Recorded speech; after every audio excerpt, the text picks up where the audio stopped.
Welcome to the Jill on Money Call of the Week. We are presented by Marcus by Goldman Sachs. If you have a financial question, maybe it's a benefit question, maybe it's an investment question, maybe it's a question about comparing two different job offers, why don't you shoot us an email? Our address is askjill@jillonmoney.com. That's askjill@jillonmoney.com. Today, we've got Linda. She's on the line from Minnesota. Hi, Linda. What can I do for you? Hi. Basically, I have 3 kids.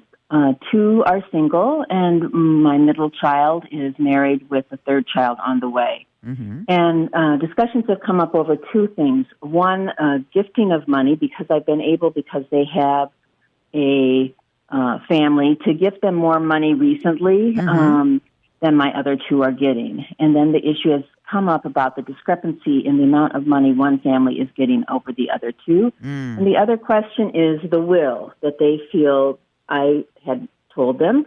I try to be open with my kids about money. I had told them I plan to leave them each an amount and to leave them each an amount to each of the grandchildren, hoping, of course, that I don't die in the near future. I'm 69.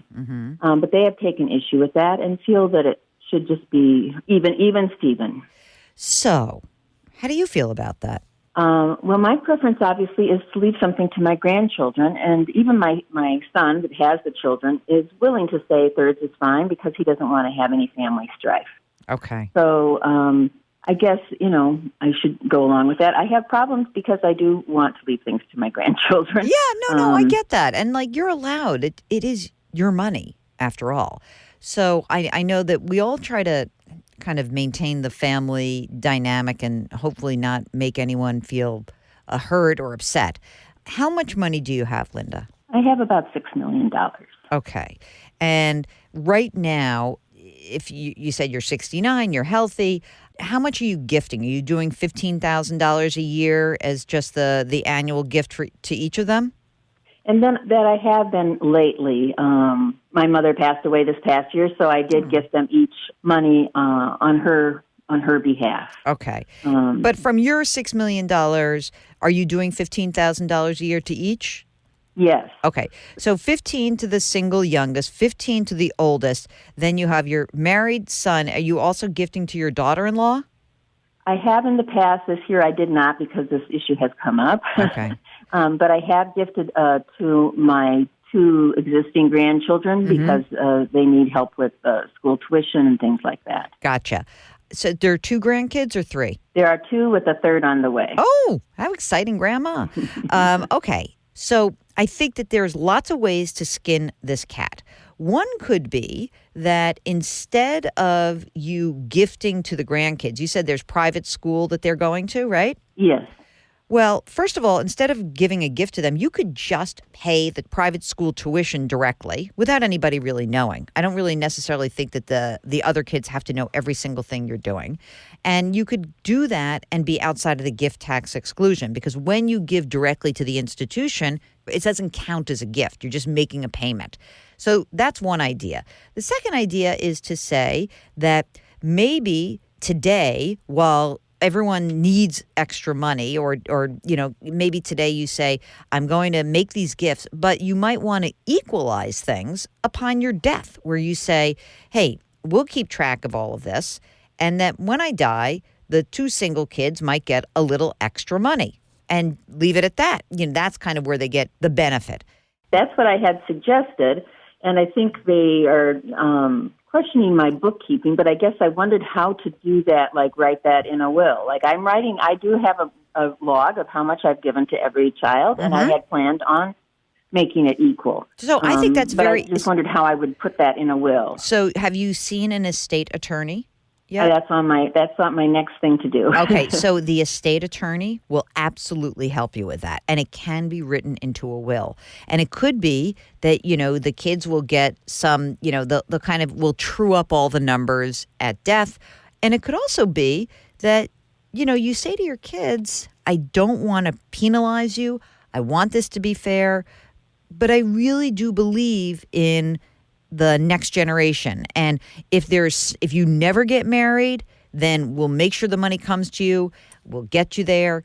I don't know why, but there's a part of me that feels like saying to your kids, shut up, come on, this is my wish.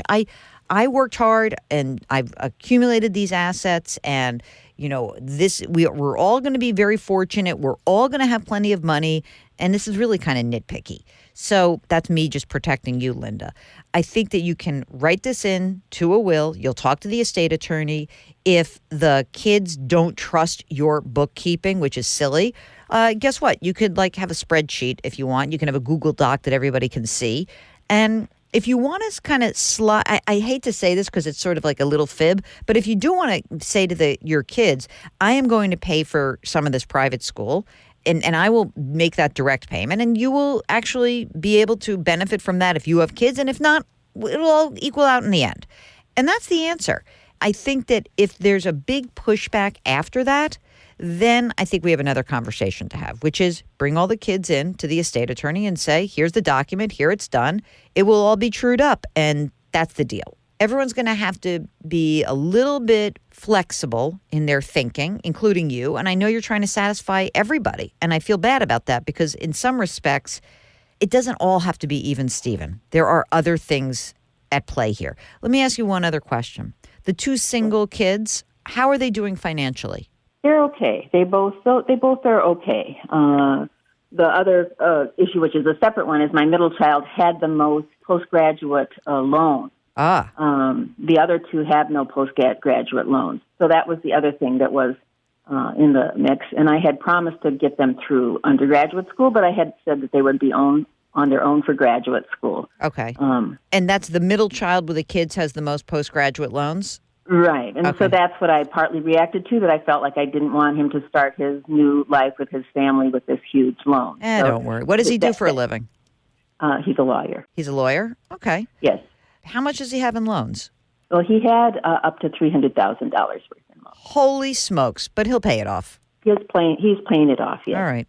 And the other two don't have the loans. They're doing fine financially. No one's great. They're getting the $15,000 from you. Do they have partners? Do the singles have partners at all or not?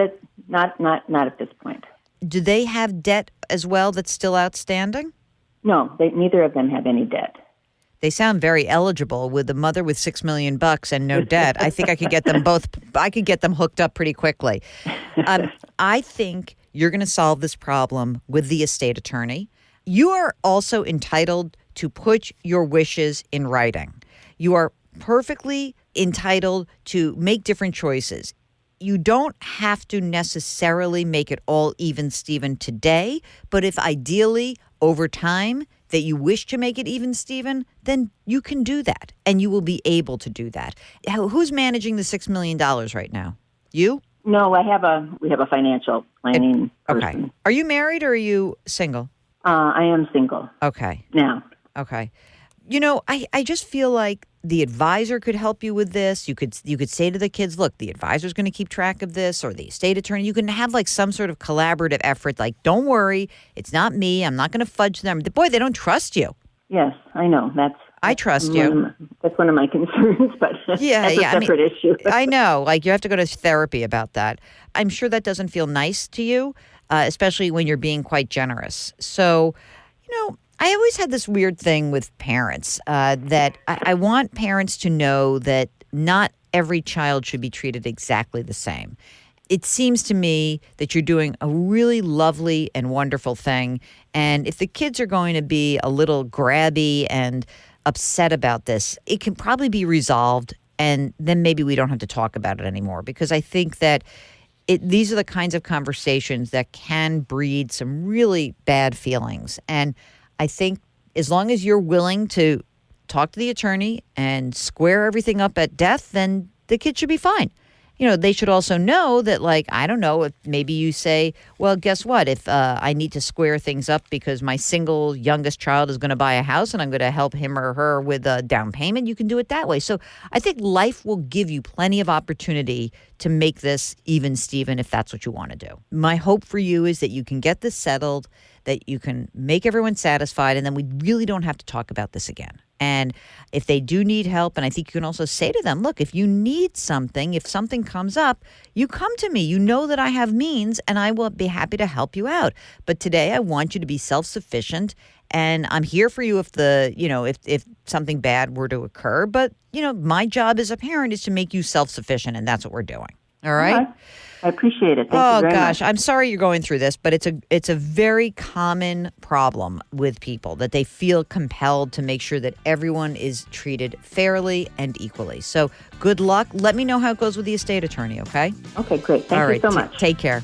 Okay, that's the call of the week. If you have a financial question, just give us a holler. Send an email to askjill@jillonmoney.com or go to the website, jillonmoney.com. You can click the Contact Us button right there. Oh, by the way, while you're there, sign up for our free newsletter. It's free. Why not? We drop new episodes of Jill on Money every Tuesday and Thursday, and you can download the show anywhere that you get your podcasts. Apple, Google Play, radio.com, Stitcher, wherever. Our music is composed by Joel Goodman. Mark Talercio is our executive producer. We're distributed by Cadence 13, and our show is presented by Marcus by Goldman Sachs. See you next week.